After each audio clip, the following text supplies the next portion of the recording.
各位觀眾早晨，歡迎收睇今朝早嘅天氣報告。我係黃德勤。受到一個溫暖潮濕嘅海洋氣流影響啊，今朝早沿岸地區係有霧㗎。咁我見到啦，咁喺呢個香港附近地區嘅水域咧，個能見度咧係下降到去1000米或者以下㗎。順便都提一提駕駛船隻嘅朋友咧，要小心海上嘅航行啦。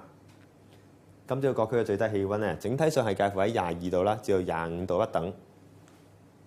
衛星雲圖上面可以見得到啦。咁喺呢個華南沿岸咧，見到香港嘅西邊地區咧，有啲雲帶咧逐漸移近呢個珠江口附近一帶嘅地區。但係雲同雲中間咧，見到有啲罅隙嘅。我哋預計今日日間咧有機會見到陽光。去到詳細嘅天氣預測方面咧，就係大致多雲啦，沿岸有霧㗎。日間部分時間有陽光。咁最高氣温咧會係上升到去29度左右，天氣都幾熱㗎。稍後會有一兩陣驟雨，風方面係吹呢個輕微至和緩嘅偏南風。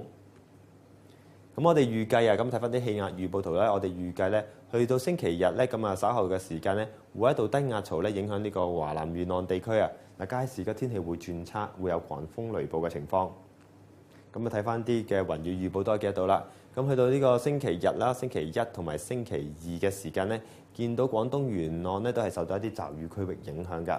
因此展望我哋預計聽日咧初段時間咧就係短暫時間有陽光啦，但係稍後咧受到低壓槽影響咧會有狂風雷暴，而隨後一兩日咧個天氣方面咧雨勢有時頗大㗎。